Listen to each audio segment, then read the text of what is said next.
નમસ્કાર દર્શક મિત્રો, હું છું રૂપલ લોણીચિયા. સંપૂર્ણ ન્યૂઝમાં આપનું સ્વાગત છે. શ્રી મહાવીર ગ્રુપ થરાદ દ્વારા નાનોલ ગામના આયુષ્યમાન આરોગ્ય મંદિર ખાતે સ્વર્ગસ્થ સૈંધાભાઈ ચૌધરી દેવપુરાની પ્રથમ વાર્ષિક પુણ્યતિથિ નિમિત્તે રક્તદાન કેમ્પનું આયોજન કરવામાં આવ્યું હતું. આદર્શ બ્લડ બેંકના સંકલનથી યોજાયેલા કેમ્પમાં 30 બોટલ જેટલું રક્ત એકત્રિત કરવામાં આવ્યું હતું. કોરોના કાળ દરમિયાન પણ દર્દીઓને સતત રક્ત સેવા પૂરી પાડનાર અને એબીવીપીના સ્થાયી કાર્યકર સ્વર્ગસ્થ સૈંધાભાઈ ચૌધરીની સ્મૃતિમાં યોજાયેલા આ કેમ્પમાં મોટી સંખ્યામાં રક્તદાતાઓ ઉત્સાહભેર ભાગ લીધો હતો. કાર્યક્રમમાં વાવ થરાદ જિલ્લા પંચાયત પ્રમુખ રત્નીબેન પરમાર મુખ્ય મહેમાન તરીકે ઉપસ્થિત રહ્યા હતા. ઉપરાંત જિલ્લા ભાજપ મહામંત્રી ડોક્ટર કરશનભાઈ પટેલ, મંત્રી મનીષભાઈ પ્રજાપતિ, હરચંદભાઈ પરમાર, ઈશ્વરભાઈ ચૌધરી ભાપડી, આયુષભાઈ ચૌધરી તેમજ મહાવીર ગ્રુપના પ્રમુખ રાજેશભાઈ જોશી સહિતની ટીમ હાજર રહી હતી. આરોગ્ય વિભાગ તરફથી CDHO doctor Ghanshyamdas Gadhvi, QAMO doctor Anilbhai Dabhi, EMO doctor Bharatbhai Manvar, Tharad THO doctor HV Jepal, DPC doctor Hirjibhai Chaudhari, doctor Komal Patwa સહિતના અધિકારીઓ અને કર્મચારીઓ ઉપસ્થિત રહ્યા હતા. આ પ્રસંગે લાયન્સ ક્લબ ઓફ થરાદ સિટીના પ્રમુખ કીર્તિભાઈ આચાર્ય, ડોક્ટર રીતેશભાઈ પ્રજાપતિ, દિનેશભાઈ પુરોહિત દુધવા, વકીલ નરેશભાઈ રાજપુરોહિત, AKPSના હોદ્દેદારો તેમજ રમેશભાઈ ભીમા સહિત મોટી સંખ્યામાં આગેવાનો તેમજ ગ્રામજનો હાજર રહ્યા હતા.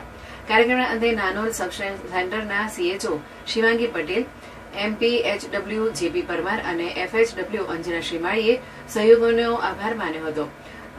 મહાવીર ગ્રુપ થરાદના પ્રમુખ રાજેશભાઈ જોશીએ કાર્યક્રમને સફળ બનાવવા બદલ તમામ દાતાઓ, મહેમાનો અને સહયોગીઓનો આભાર માન્યો હતો. આજે નાનોલ મુકામે મહાવીર ગ્રુપ થરાદ દ્વારા જેમાં રાજેશભાઈનો બહુ મોટો ફાળો છે. સ્વર્ગસ્થ સૈંધાભાઈ ચૌધરી દેવપુરાની પુણ્યતિથિ નિમિત્તે એમના કુટુંબીજનો અને મિત્રો, સ્નેહીઓ, પદાધિકારીઓ જે એમના સાથે જોડાયેલા હતા એમને સાચી પુણ્યતિથિ આપવા માટે જે યોગદાન આપવું પડે, રક્તદાન મહાદાન છે, રક્તદાન આપ્યું છે. આટલા નાના ગામમાં પણ 30 ઉપર બોટલનું કલેક્શન થઈ ચૂક્યું છે, હજી ચાલુ જ છે. આ રક્તદાન એ સૈંધાભાઈને આત્માને સ્વર્ગમાં જ્યાં હોય ત્યાં શાંતિ મળે.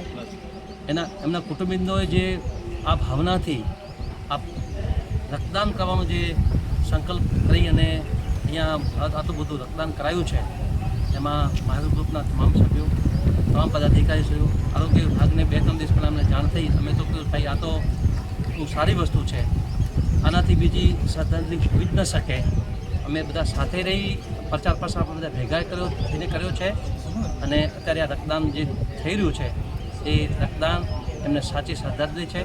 ભગવાન એમના પુણ્ય આત્માને શાંતિ આપે.